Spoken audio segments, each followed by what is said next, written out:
میری زمین میرا آسمان سب کچھ ہے، میری زمین میرا آسمان سب کچھ ہے، میرے لیے میرا ہندوستان سب کچھ ہے۔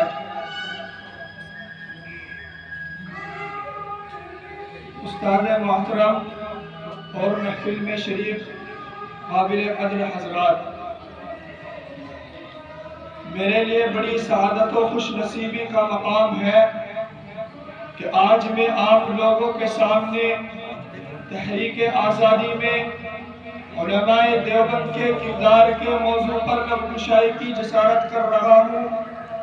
لیکن آپ غور کریں تو معلوم ہوگا کہ ہم طالبان علوم نبویہ کے اعلیٰ ترین منصب پر فائز ہیں، لیکن اپنے اکابر علماء و صلحاء کی تاریخ اور ان کے کارناموں سے بالکل ناواقف ہے۔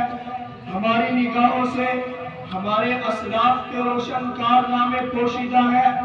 آج میں آپ لوگوں کے سامنے انہی گوشوں پر اپنی صلاحیت و استعداد اور علم و معلومات کے مطابق روشنی ڈالوں گا۔ برادران ملت، ہندوستان کی روشن تاریخ گواہ ہے کہ جب بھی ہندوستان کو خون کی ضرورت پڑی تو سب سے پہلے مسلمانوں نے ہی پیش قدمی کی، اور جب بھی ہندوستان کی سالمیت کو کوئی خطرہ لاحق ہوا تو مسلمان آگے بڑھ کر اس کے محافظ و پاسبان بن گئے۔ آپ حضرات کو معلوم ہے کہ ہندوستان ایک طویل عرصے تک انگریزی سامراج کے چنگل میں گرفتار رہا۔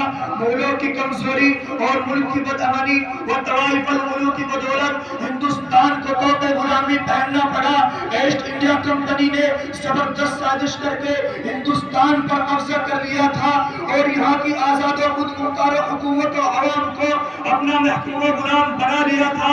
میں اس طویل تاریخ کے چکر میں نہیں پڑوں گا۔ اگر آپ کو زیادہ شوق ہے تو خود ہی تاریخ کو مطالعہ کر لیجئے۔ میرے بھائیوں، مجھے صرف عرض یہ کرنا ہے کہ انگریزوں کے خلاف صدائے جہاد بلند کرنے والے، انگریزی سامراجی طاقت سے نفرت آزما ہونے والے مسلم حکمراں تھے۔ سب سے پہلے سید احمد شہید اور شاہ اسماعیل شہید نے پرچم جہاد بلند کیا۔ پھر جب پشاور کے بالا کوٹ کے علاقے میں سکھوں سے جہاد کرتے ہوئے امیر المؤمنین سید احمد شہید اور ان کے رفقا شہید ہو گئے تو طویل عرصے تک خاموشی کی چادر تلی رہی۔ پھر پلاسی کا مارکا ہوا اور شیر بنگال نواب سراج الدولہ نے ایسٹ انڈیا کمپنی کے خلاف علم جہاد بلند کیا اور انگریزوں سے ٹکر لی، مگر اپنے سپہ سالار میر جعفر کی غداری کے باعث فتح شکست سے بدل گئی اور ہندوستان کا طویل حصہ انگریزوں کے قبضہ اقتدار میں چلا گیا۔ یارو بنگال پر انگریزوں کا کنٹرول ہو گیا۔ پھر جنوبی ہندوستان میں ٹیپو سلطان کی غرض سنائی دی۔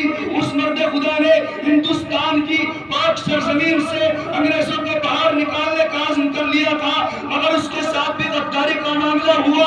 اس کے سپہ سالار میر قاسم نے غداری کر کے ہندوستان کو صدیوں کے لیے انگریزوں کی غلامی میں دینے کا راستہ ہموار کر دیا، اور ٹیپو سلطان مادر وطن کی حفاظت کرتے ہوئے میدان جنگ میں شہید ہو گیا۔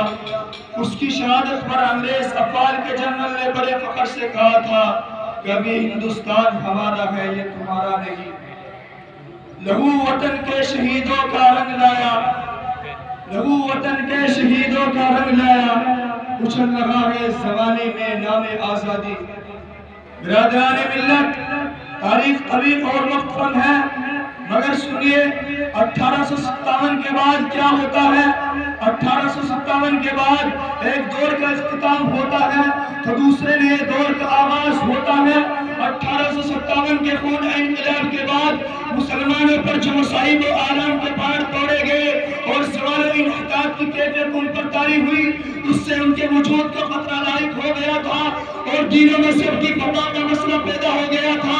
ایسے نازک وقت میں ایک اسلامی مرکز کی شدید ضرورت تھی، لہذا حافظ عابد حسین صاحب، حضرت مولانا قاسم نانوتوی صاحب، حضرت حاجی امداد اللہ مہاجر مکی کے سلام مشورہ نگرانی و سرپرستی میں ایک اسلامی مرکز کی بنیاد رکھتے ہیں اور مطابق 15 محرم الحرام سن 1283 بروز بدھ کو مرکز علم و فن مرشد قاسمی الہامی انداز میں وجود میں آیا۔ اس کا مقصد ایک طرف ہندوستان میں شمع دین کو روشن کرنا تھا اور دوسری طرف انگریزوں کے خلاف مجاہدین کو تیار کرنا تھا اور اللہ و قال رسول کے صدائے بولنے والوں کے ہاتھوں میں پرچم آزادی دے کر میدان کارزار میں بھیجنا تھا، اور دنیا نے دیکھا کہ مسجد چھتہ میں انار کے درخت کے نیچے اپنے استاد ملا محمود احمد کے سامنے ثانوی تلمس طے کرنے والا دارالعلوم دیوبند کا سب سے پہلا طالب علم پرچم آزادی کو بلند کرتا ہے اور انگریزوں کے خلاف تحریک چلاتا ہے۔